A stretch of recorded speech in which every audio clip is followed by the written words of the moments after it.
Reading. The written word. It's what separates us from the animals. It allows us to pass on knowledge from our ancestors to the generations in the future. It allows us to express ourselves in beautiful ways through poetry and song. Reading can transport us to a different land. I'm going to transport myself to the side of the stage to get the clicker.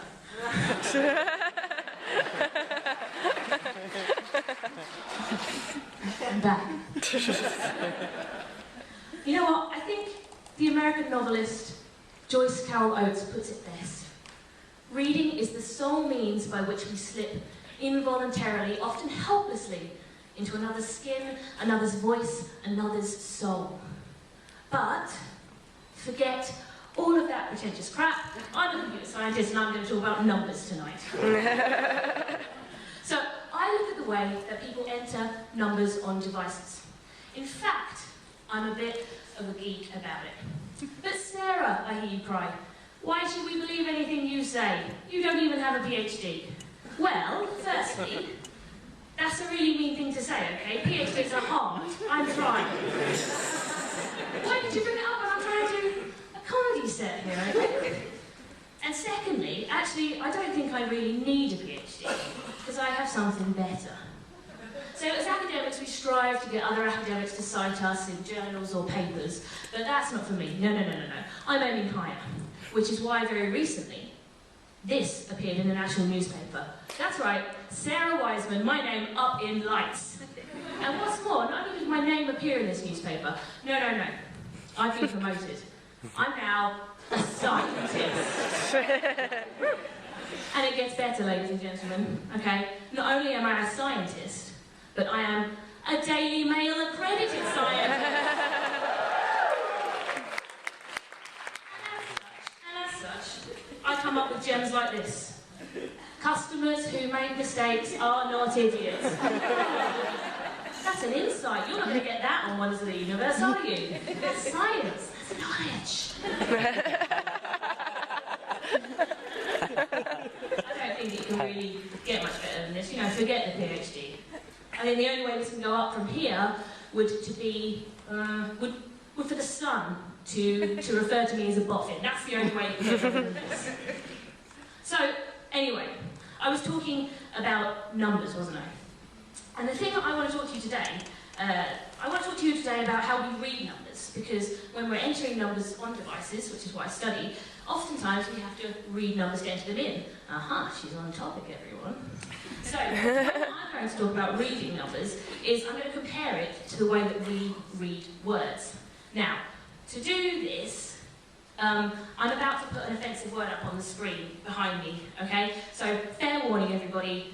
Shield your eyes if you need to. Offensive word coming up. This offensive word is paninis. Right? Paninis. This word is everywhere in flipping cafes and restaurants. In fact, I think the word paninis might be more pervasive in the British food industry than horse meat is at the moment. Which is not as pervasive as horse meat jokes are in Bright Club sets at the moment. Anyway, paninis. So, the reason that I want to show you this is because this word is breaking some rules. And it's breaking some rules because words have quite a lot of rules. Now, one of the rules it's breaking, it's quite a forgivable one, and quite a pretentious one, I guess, is that this word has been pluralized twice, okay? So in Italian, singular is panino, the plural is panini. Now, don't worry if you didn't get that, okay? Not everyone can be as cultured as me and go to Italiani ristoranti to express, okay? So don't worry if you didn't catch that one. Anyway, it's been pluralised twice, and it's broken a rule about how we create words. Now, the second rule it's broken. This is thanks to the fact that the English language has been based on hundreds of years of carefully written down grammatical rules and not for instance, my 14-year-old cousin's Facebook wall. The reason it breaks a rule is because that flipping apostrophe is there, and it shouldn't be. Now, before I move on, I'm just going to say, if you ever see one of these signs, I can give you a pretty nifty way to both fix the sign and make it correct, and also educate the shopkeeper a little bit. All it takes is a little bit of graffiti.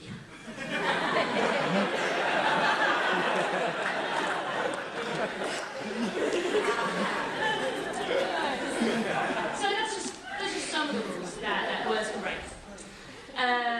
But the reason, like one of the more common rules we know is that words have certain ways in which the letters can be put together. There are only a finite number of ways we can put these letters together.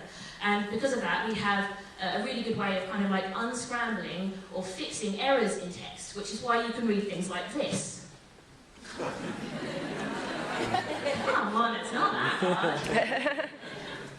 But, so words are different to numbers. This is where I'm getting back to my point. So words have a very finite list of ways they can be stuck together. In fact, we have dictionaries to tell us which ways these words can be put together. Now, this is where reading numbers and reading words separates, because there's no such thing as a dictionary of numbers. There's no such official thing as a dictionary of numbers. Now, what do we do as academics when we don't have an official source to cite? What we do is turn to Wikipedia. So, I'm going to show you my version of a dictionary of numbers. That is the Wikipedia article for the list of numbers. You'll notice that helpfully Wikipedia has told you that this is an incomplete list.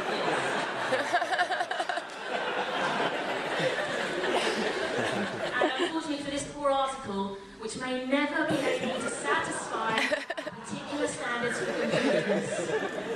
This, incidentally, is probably how my parents felt about me when I told them I was going to do a PhD and not get a real job. So you get my point, though. The fact is that there are just an infinite number of numbers. There's an infinite number of ways to put numbers together, and that actually makes reading numbers a really, really difficult task compared to reading words. When we're reading words, we have all of this store, this knowledge of what words really exist. And we can fall back on that and kind of read in a lazy way, like you were able to read that text that I jumbled up. And that, because of that, we're able to pick out errors and all sorts of things, which makes reading words a lot easier than reading numbers. And so I hope you can see the comparison that I've been trying to make for you today. It's that reading numbers is a lot harder than reading words. And that, dear audience, is why science degrees are harder than arts degrees. Thank you very much.